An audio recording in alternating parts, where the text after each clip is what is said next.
Hey everybody, and welcome back to the channel. I am Tom and this is Telling Time. Today I have an unboxing video for you. We have the Orient Maestro. The reference is in the description below, and as you can see we have the same white cardboard box with printed Orient logo, and inside, just like the Bambino, a black box with a metal top and printed logo. Nothing too special, but I'm glad that Orient is smart enough to not put their money into watch boxes because you probably aren't ever going to use this thing again. Warranty card and information manual, we won't be needing those, so I'll put them aside. Coming back to the box, as I said earlier, thank you, Orient, very much. You know what we want. We want a good quality watch for $120. We do not care about the box. This thing is nothing special. Opening it up, we see a similar presentation to the Bambino with the watch sitting on a pillow. I am going to speed the video up for you guys here in just a couple seconds because I know no one wants to watch me fumble with stickers or see my tiny brain try and figure out how to use this clasp, which I must say took an embarrassingly long time, but once I figured it out, it was not so hard. And we'll talk about the bracelet a little later, but overall, I'm impressed by the bracelet. But I will slow it down for the big sticker because I know you guys want to see this one. It is a great sticker peel. It's so great, I might even have to blur it out. Just kidding.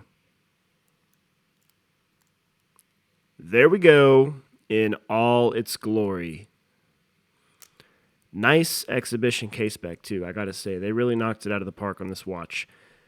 It is gorgeous back there. Really nice finishing too for such a cheap movement.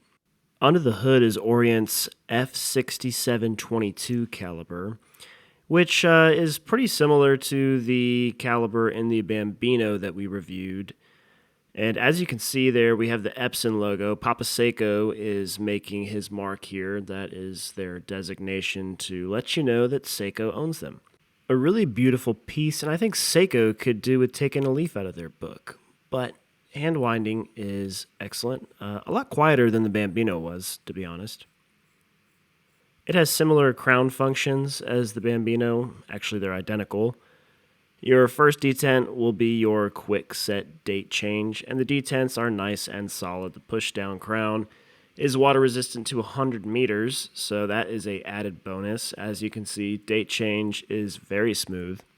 The movement overall seems more refined than the Bambino, has less winding noise, less rotor noise, and the movement fully hacks, as you can see, which makes it a lot easier to set the time, especially when you're trying to get it zeroed out to your computer or phone or whatever is more accurate.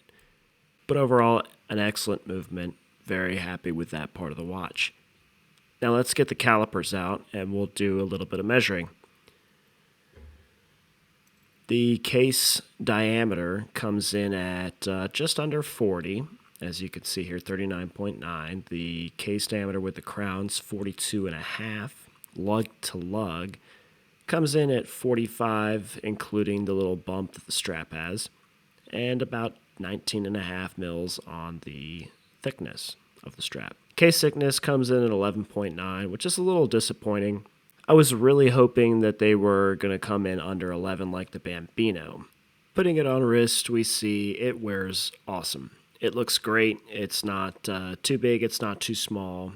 And you could definitely pull this off as just a dress piece or as a more casual watch. I think the stainless steel really kind of lets you flex either direction, and this band is just super cool. The green sunburst style is very pretty. I do wish it had a better sunburst like the Bambino does. I think they kind of missed an opportunity there. As you can see, it sits a little higher, but it's not too high. I don't mind it. The stainless steel mesh is awesome. At first I hated the clasp, but I'm getting used to it now, and I find it to be relatively easy to use, actually.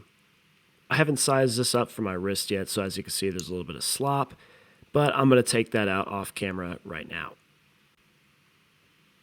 Now that that's done, you can see the watch is very secure and very comfortable. This band like I said earlier, I'm going to do a whole thing about it because I'm really impressed with it. I thought this was going to be a piece of junk, but it turns out Orient knows what they're doing. I will say the mineral crystal, a little disappointing, but I knew about it. I wasn't expecting anything better. It's $150, people. They can't make money if they don't cut a quarter here or there. This thing winds so nice, so I got to give it one more turn. As you can see, very secure on wrist. I'm shaking the hell out of it. No rotor noise either. You know, a little bit if you hold it up to your ear, but on wrist, I can't tell any rotor noise. So let's get this back off, and we'll finally move on to talking exclusively about the bracelet.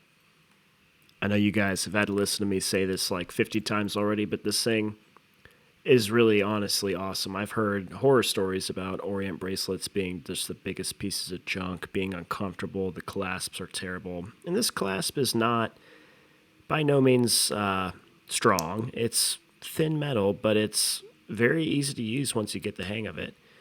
I really do think that if you guys are return Orient customers, you're going to be impressed with this bracelet. To adjust the sizing of the watch, you have to use this fold-over mechanism right here that is pretty difficult to get with my fingers, and I'm going to have to cut off camera and grab a screwdriver because I cannot get this thing undone with my fingers. Right tool makes the job easy. Once you get it undone, you can slide it any way you want. And if you put it on your wrist while you do this, you can find the absolute perfect size, and it really does become an extremely comfortable bracelet. So I hope you guys enjoyed my review of this watch. I can't believe I waited this long to get this piece because it is awesome. If you like this content, please leave me a like and subscribe if you want to see more. Have a good night.